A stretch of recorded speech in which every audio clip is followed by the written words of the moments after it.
exactamente que nos va a hablar perfectamente respecto al tema de inteligencia artificial. Nadie mejor que el presidente de la Sociedad Mexicana de Inteligencia Artificial. Él es un experto. La sociedad, quiero comentarlo, lleva más de 30 años en México, poca gente lo llega a saber.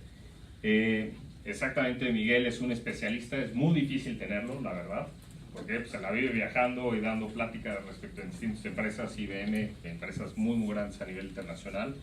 Y pues bueno, los dejo exactamente con Miguel. Miguel, yo sé que nos vas a dejar a todos con el ojo, dirían, cuadrado, y pues eres un especialista en el tema. Y espero que nos comentes exactamente respecto al tema. Gracias. Muchas gracias. Pues bueno, bienvenidos, gracias a todos por darse el tiempo de estar aquí el día de hoy.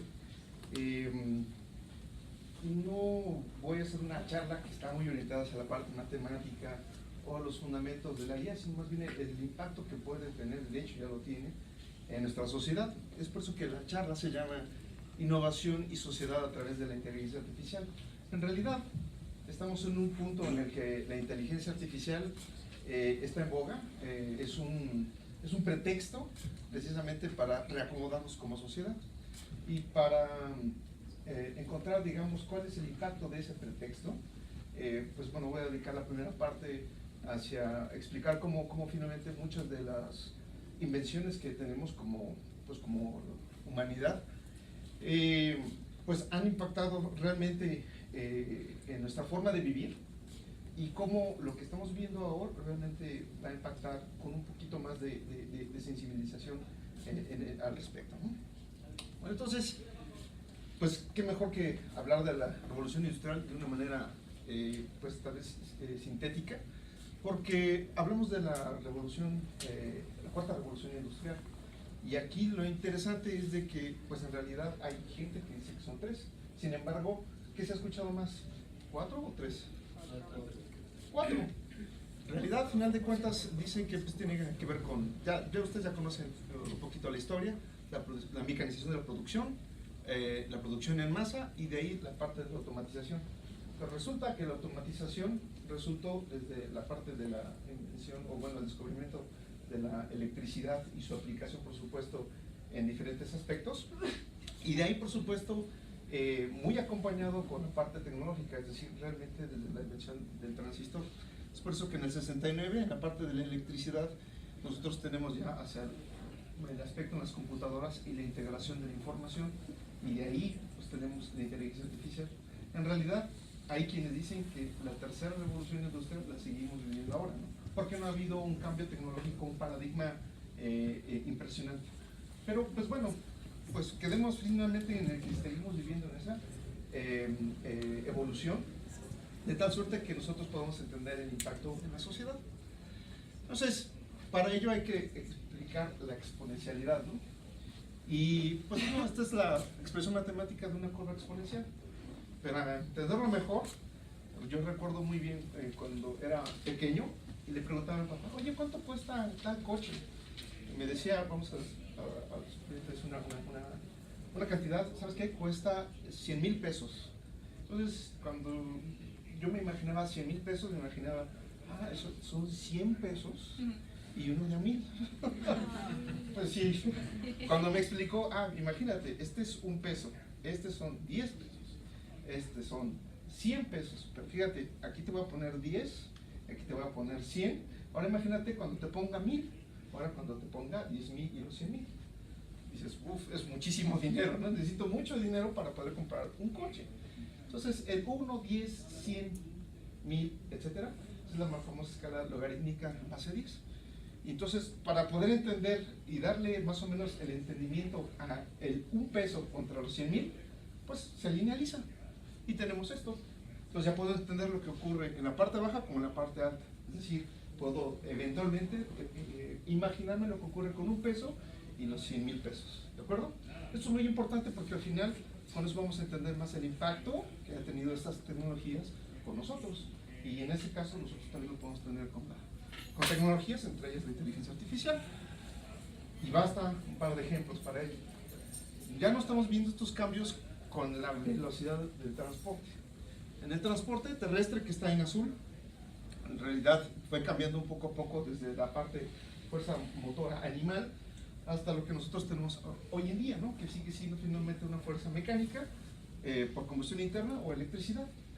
Y vemos que en realidad la velocidad de transporte terrestre creció en un factor de 20 en 150 años.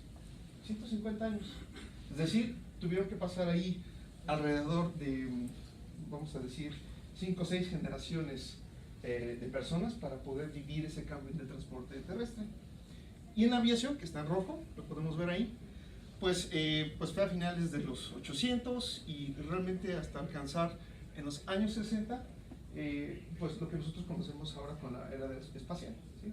Entonces fue en esos más o menos 70 años, 70, 80 años de la aviación, que pudimos incluso llegar al Mach 2 y más, es decir, rebasar la velocidad del sonido, pues el Concorde famosísimo que llegó a finales de los 60, etcétera, etcétera, pero en realidad de ahí lo que ha ocurrido es que la velocidad se ha mantenido, ¿vale?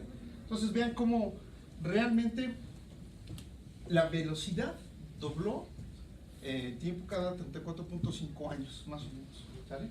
Y que en el caso de la aviación, pues en realidad pudimos tener la oportunidad en más o menos unas 2 o 3 generaciones ver ese cambio en la forma de viajar, ¿de acuerdo?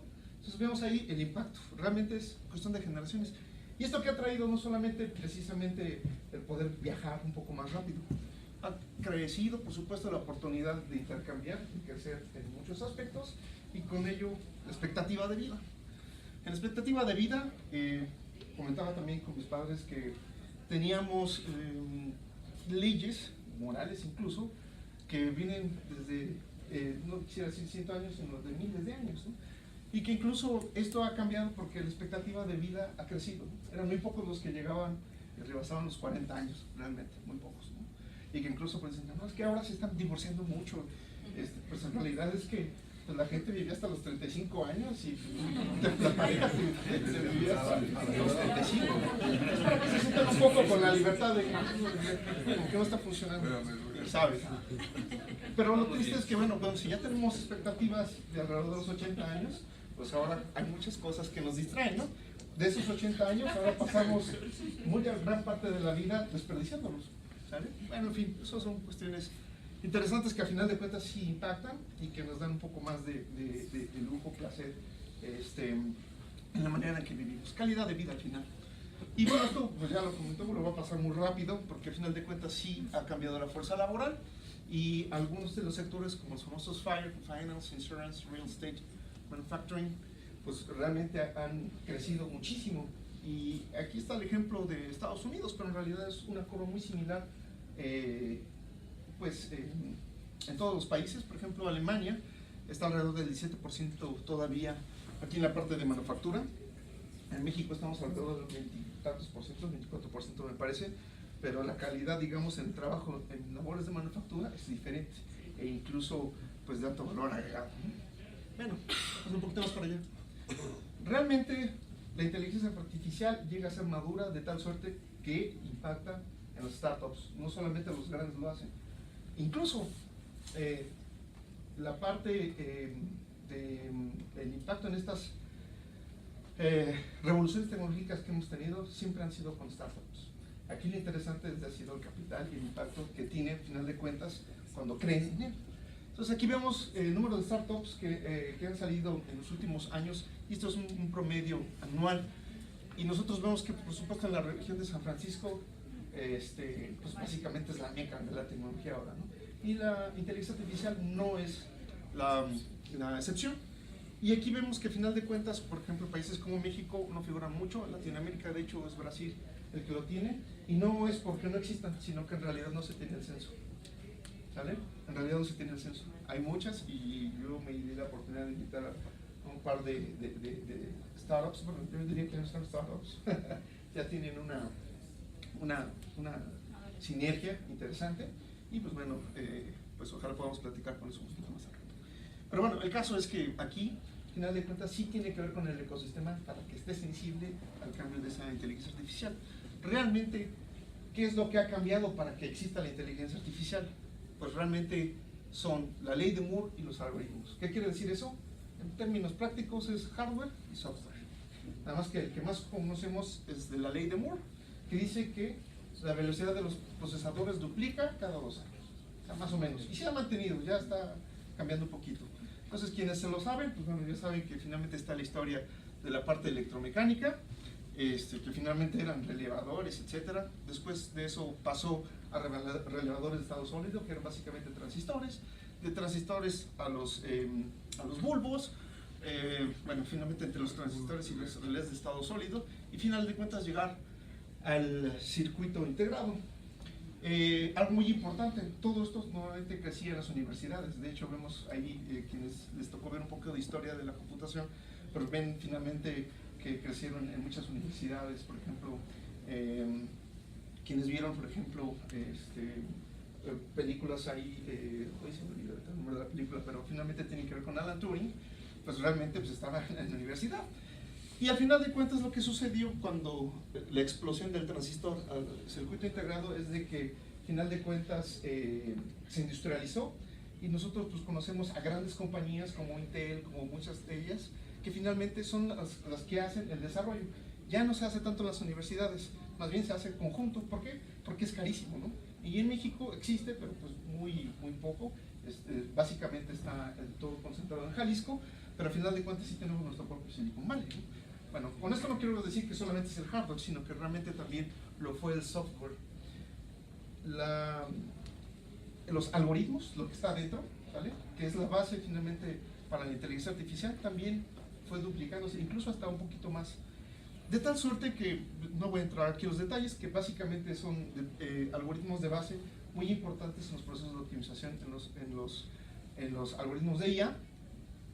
Pues resulta que finalmente en ese tiempo en el que tenemos aquí del 91 al 2008, en el que nosotros tenemos ahí, pues, no me acuerdo qué Pentium era, pero se han hecho estudios en los que finalmente los algoritmos, pues realmente han sido muy importantes. El problema es que no los vemos, ¿no? O sea, nosotros vemos ahorita con el buen ejemplo, Isaac, con la BlackBerry y el iPhone, es que lo que está adentro, es decir, los algoritmos, la manera en que conectan o manejan los servicios, es completamente distinta, pero no lo vemos, simplemente los usamos y se acabó.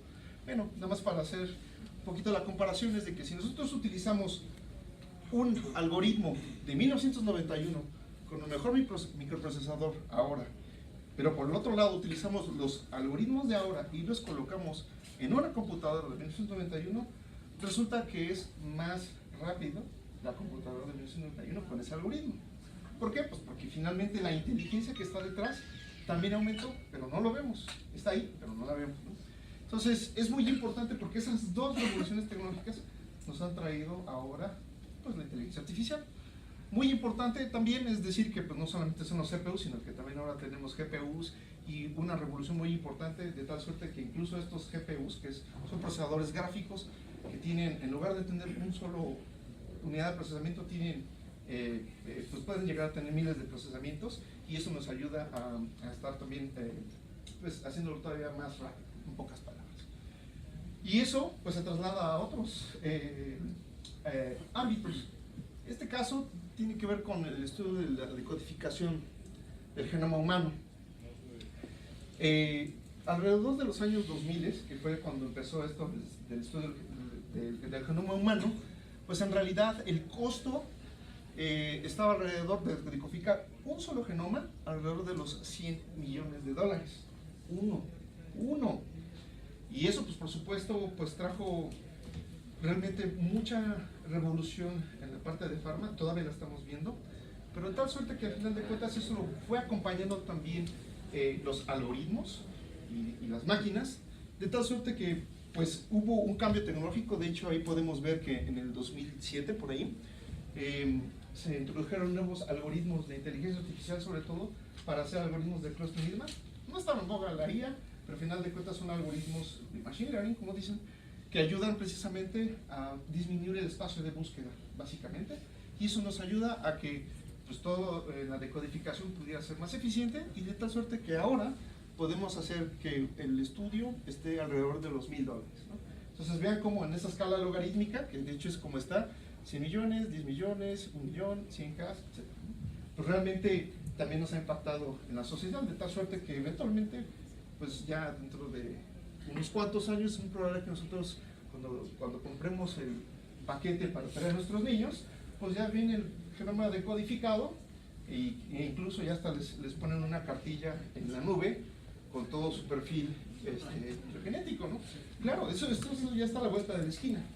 Pero, ahorita vamos a ir un poquito más allá, pues en realidad lo vamos viendo tarea por tarea, en escenario por escenario. Y ahí lo importante es de que también tiene que ver con la velocidad de adopción. Estamos hablando del transporte, que la velocidad de adopción debe estar alrededor de, no sé, 5 generaciones, 2 generaciones. ¿Cuántas generaciones vieron esos cambios, no? Yo recuerdo a mi abuelo que todavía a él le tocó moverse en carretas precisamente para llevar las sopas, porque tenían una fábrica de pastas, ¿no? Se movían en carretas, se tardaban 3 días en ir a no sé dónde y luego regresaban, etc. Bueno, en fin. Ahora vemos aquí en esta gráfica cómo el auto en realidad en su porcentaje de penetración fue desde que pues, se inventó, llegar al final de cuentas en 110 años a un porcentaje de penetración de 80 años, de 80% de la población. Es interesante, podemos verlo también con el aeroplano, que de hecho se tardó menos en ser adoptado, 70 años, es decir, ya estamos viendo que in a lifetime, como dicen, en una vida ya podemos ver esos cambios tecnológicos. Lo vemos también, por ejemplo, con la TV. En la TV fue básicamente entre 30 y 40 años que tuvo ya básicamente el 80% de penetración en la sociedad. Y lo vemos un poquito también con pues la radio, la videocasetera, microondas, etc. Y por aquí ya vemos algo que tiene que ver completamente con tecnología, ¿no? Vemos el internet, tablets, celulares, teléfonos. Y si hacemos un poquito más ahí, nosotros estamos viendo disrupciones en unos cuantos años, ¿sí? De hecho, nosotros vemos aquí en esta gráfica sobre la tablet, el smartphone, el uso de redes sociales, el tener banda ancha en la casa y, por supuesto, el internet. Pues realmente, pues hemos tenido cambios tecnológicos, varios cambios tecnológicos que nos llevan a nosotros, en nuestra propia vida, vivirlos, ¿sí? Es decir, lo que nos veían nuestros abuelos o eventualmente le tocan uno, a nosotros nos está tocando varios. Y eso también tiene implicaciones en la forma en que nosotros lo estamos haciendo. Es por eso que realmente gran parte de la revolución tecnológica que estamos viviendo es completamente humana y no tecnológica. O sea, es realmente nosotros en el cambio de cómo lo estamos manejando. Es impresionante ver cómo, al final de cuentas, en estos simplemente 18 años que llevamos finalmente del siglo XXI, pues en realidad nosotros hemos vivido un montón de cambios e incluso no nos da tiempo de reaccionar, ¿no? Y eso trae consecuencias. Nada más aquí me voy a pasar un poquito más rápido por cuestiones de tiempo. En la parte de, esta es una razón más en la que realmente se sigue diciendo que estamos en la tercera revolución industrial, porque sigue siendo finalmente la historia de cómo el poder de cómputo ha cambiado y que al final de cuentas lo mismo estamos viendo por décadas. Realmente eso nos lleva a lo que tenemos ahora con la inteligencia artificial, es solamente una nueva herramienta. Lo que está cambiando es de que no estamos acostumbrados a ella. Es eso lo que está ocurriendo. Y para ello pues necesitamos como personas, finalmente es el talent management, necesitamos finalmente estar más sensibles a ello. Entonces, pues realmente lo que estamos viendo ahora es que la inteligencia artificial es el nuevo core engine for applications, ¿no? Pues yo no diría core, más bien el mind engine, ¿no? Entonces, entre el mind engine, pues bueno, vamos a utilizarlo realmente de una manera tal que nos ayude. Y para eso voy a retomar un poquito lo que nos dijo. ¿Ya? Está el weak, el strong AI, el narrow AI y el general AI. Bueno, el weak realmente tiene que ver con la sofisticación de las tareas y lo hago muy bien. Pues ya con los KPIs que yo tengo finalmente para ciertos procesos, o si incluso quiero hacer estados de resultados de riesgos u otros, los puedo tener en el momento y de una manera pues, muy interesante, pues rapidísimo. Son máquinas que hacen una tarea mejor que los humanos en un dominio muy específico. Solo saben hacer eso y punto, se acabó. ¿Sale? El gran reto, que de hecho está y que realmente no sabemos si va todavía a tardar unos 10 años, es poder tener ese Strong AI. Pero aquí ese Strong AI tiene finalmente como finalidad resolver nuevos problemas por ellos mismos. Es decir, así como nosotros aprendemos tal vez a conducir un auto y de repente nos ponen a conducir un camión, nosotros no aprendemos a conducir un camión, pero lo podemos hacer con un poco de práctica, por supuesto que lo podemos hacer. Bueno, aquí una máquina, por ejemplo un auto autónomo, tiene que aprender un algoritmo de nueva cuenta porque el hardware no es el mismo. Es Es decir, las dimensiones del camión no es lo mismo. Hay algunas técnicas para hacer como lo que llaman transfer learning, pero no es lo mismo. Realmente lo ideal es hacer nuevamente el learning de todo eso para que este vehículo autónomo vuelva a aprender y eliminar ese skill. Pero si ya sabe, digamos, una máquina conducir un automóvil o conducir un camión o incluso pilotear un avión, que dicho sea de paso, eso ya existía pues, desde los mismos 70s y 80s, es decir, había ya inteligencia artificial ahí, pues en realidad no hay la manera de cómo hacer un mecanismo inteligente que pueda hacer la yuxtaposición de ese conocimiento, así como lo hace un humano, ¿no? Un humano puede, por ejemplo, pilotear un avión por 30 años y nunca encontrarse con una situación de accidente, de riesgo. Pero en el momento en que lo tiene, sabe cómo eventualmente reaccionar para poder finalmente disminuir ese riesgo. ¿Cómo lo hace? ¿Quién sabe? Es por eso que nos lleva a que el Strong AI, el 2030, quién sabe si llegue. Y aquí hay un nuevo concepto que tiene que ver con el superintelligence y si es filosófico, un poco también inspirado por la ciencia ficción. ¿Por qué? Porque al final de cuentas, este es adicional a lo que cada uno nos dio, porque al final de cuentas es construir máquinas que pueden razonar como humanos. No es lo mismo razonar como humanos que pensar como humanos, porque el pensar como humano también tiene que ver con cosas irracionales, ¿vale? Entonces, aquí lo que más importante ocupa es que podremos dejar máquinas que pueden estar conversando e incluso hacer cosas que no tienen sentido para nosotros. Y eso realmente es teórico, en realidad es, así como nosotros podemos tener el General Intelligence o la inteligencia colectiva en este caso, lo podemos hacer con las máquinas, o lo podríamos hacer con las máquinas. El problema ahí es de que realmente sigue siendo teórico, no hay nada concreto y quién sabe cuánto se vaya a tardar. De ahí, para aquellos que no han leído un poquito, pues la singularidad todavía le falta mucho para que llegue, quién sabe si vaya a llegar, la verdad. El caso es de que yo incluso pienso, me puedo equivocar por supuesto, que esta parte no va a llegar en my lifetime, como dicen, realmente. Bueno, entonces, pues bueno, un poquito de ejemplos, solo porque al final de cuentas es un modelo de referencia en el IBM. Pues realmente Watson es, pues digamos que por lo pronto el proyecto estrella con el que IBM se está moviendo. Lo digo porque es finalmente un referente. Hay que decir que en el patentes en IA sigue siendo IBM, no Google, quien tiene más patentes alrededor de inteligencia artificial. Ahorita lo voy a ver un poquito. Pero aquí lo más importante es de que nosotros podamos generar ese conocimiento de una tal forma que pueda ser consumible por las máquinas y de ahí eventualmente entendible por nosotros. Ese es el gran reto que nosotros tenemos. Básicamente, esto es un poquito de las técnicas que manejamos afortunadamente. Aquí con Richard, pues bueno, hemos tenido algunas experiencias y queremos mejorar algunos productos.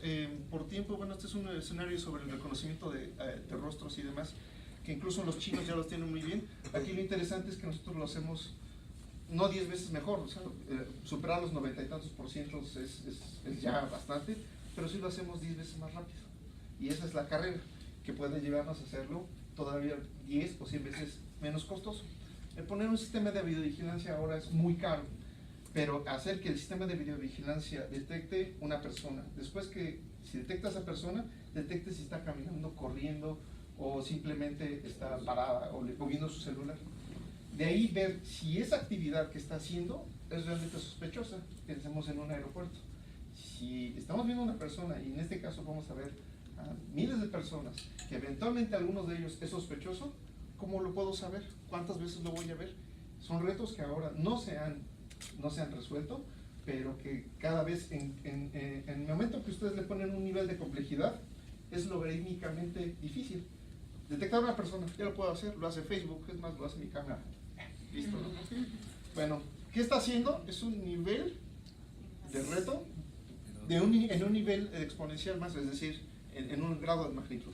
Y después, ya que detecté lo que está haciendo, como caminar o correr, ¿es eso extraño o no es extraño? Pues quién sabe, ¿no? Y si lo tengo que comparar con, por ejemplo, aquí, pues la audiencia, pues no lo sé, ¿no? Bueno, lo voy a pasar. Un poquito aquí en las patentes, pues un poquito con las regiones cómo se está moviendo. En México, en realidad, existen varias patentes, o bueno, gente que está haciendo IA, que tiene patentes, pero que nuevamente la registran en Estados Unidos. Es por eso que, como estamos muy cerca, pues mejor vamos a patentarlo directamente en Silicon Valley. ¿Por qué? Porque uno, es más barato, es más rápido y no te tarda los años que nos tardamos aquí, ¿sale? No es que en México no se haga, sí se hace, pero al final de cuentas, mejor vamos para allá, ¿sale? Y de esa manera, lo que nosotros tenemos ya, con esto cierro, tenemos un ecosistema que debemos de acrecentar en México, que tiene que ver con investigación, muy rápido conectado con la parte de propiedad intelectual, que eso lo manejan muy bien, por ejemplo, en Estados Unidos, o sea, ahí se mueve muy rapidísimo. En Israel me impresiona cómo tiene su modelo, final de cuentas, de transferencia de conocimiento. No solamente un paper científico, que es como nosotros en México, pues lo diseñamos hace un poquito más de 40 años. El problema es que seguimos con ese tipo digamos, de política, y estamos enfrentando el cambio de paradigma. Y afortunadamente está cambiando, pero esperamos que empiece a acelerarse más, ¿no? Entonces, simplemente aquí lo que nosotros tenemos que hacer es que tenemos que ser sensibles no solamente a la academia, sino también a la industria y gobierno, para que podamos hacer que todas las cadenas, desde la investigación científica hasta la transferencia tecnológica y la innovación, se cierren, para que podamos, final de cuentas, poder tener ese mismo ecosistema aquí. No tener que estar en Estados Unidos o a Europa para poder hacerlo. No podemos, lo tenemos aquí, realmente ya es, pues ya, ¿para qué te vas a Londres? Pues ven aquí. Bueno, ya lo sabes, ¿no? Y lo mismo acá, o sea, en Estados Unidos, pues bueno, nos queda muy cerca, pero en realidad lo podemos también tener aquí. Entonces, pues realmente estamos en el Internet de las cosas inteligentes, va a seguir siendo narrow, el general todavía va a tardar unos años, y la superinteligencia, pues quién sabe, ¿no? Entonces, por lo pronto, pues por aquí lo dejamos. Les agradezco mucho su tiempo.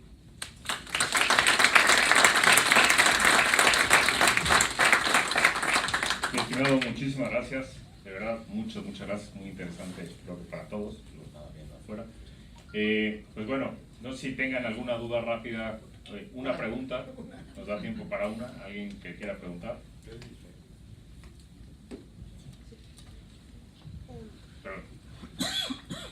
Sí, por acá. Sí. En México, ¿cuál es la industria en que se está utilizando o desarrollando más inteligencia artificial? Si es que hay algún censo de esto. Y si es más en startups o es más en empresas grandes. Tiene que ver con el nivel de madurez de la industria, desde el punto de vista tecnológico. Y ese, en México, como en todo el mundo, es la banca y el sector financiero, ¿vale? Entonces, realmente muchas de las cosas que nosotros vemos, por ejemplo, en las aplicaciones móviles, ya tienen cosas de IA. Yo también lo digo, exacto. O sea, ya tienen cosas que ya tienen un poco de machine learning, e incluso son modelos matemáticos, que al final es eso, que al final de cuentas nos ayudan a hacer estos modelos, ¿no? Porque al final son modelos. Entonces, en México no hace distinción de que si son más startups o si son grandes compañías. Todos lo hacen, pero depende más del nivel de madurez, el famoso Technological Readiness Index, sobre todo en la parte de manejo de información, que lo que te hace susceptible a poder hacer soluciones. Hace rato comentábamos, el ejemplo es, imagínate que tú de repente, pues tú ya tienes ciertas capacidades, y tu capacidad de conexión es a través de tus sentidos, 5 sentidos, ¿no? En el momento en que tú te quitas, imagínate que te quitas uno, te vendas los ojos, tus capacidades van a bajar. Entonces, hay empresas que todavía no están apenas viendo con un ojo, o etcétera, ¿no? Porque apenas, final de cuentas, están desarrollando esas capacidades, tiene que venir con ese índice de madurez. Entonces, imagínate si tú, bueno, para terminar la analogía, te vendas los ojos, empiezas a quitarte los sentidos, eventualmente llegas a estar desconectado, y aunque la inteligencia que tengas ahí adentro sea muchísima, no vas a poder hacer demasiado. Y lo tenemos con el recién fallecido Stephen Hawking, ¿no? Que tenía solamente esa habilidad solamente de comunicarse a través simplemente de unos movimientos, pero sí podía escuchar, podía ver. Es decir, que su interacción, aunque no era completa la interacción, sí podía comunicar a través de herramientas aumentadas, ¿sale? Entonces, ahí, pues un poco si lo hacemos en la analogía con la empresa, tiene que ver con ese nivel de percepción, que es muchísimo. Por ejemplo, para Hawking era muchísimo, pero la comunicación estaba limitada. Y aquí, en las empresas, tenemos que hacer finalmente el círculo para que eventualmente llegue a tener un buen impacto. Okay. ¿Sale? Vale, gracias. Gracias. Te lo agradecemos muchísimo. Gracias. Muchísimas gracias. Pues tomamos ya nada más para que pase el último ponente. Tenemos unos pocos minutitos. Gracias.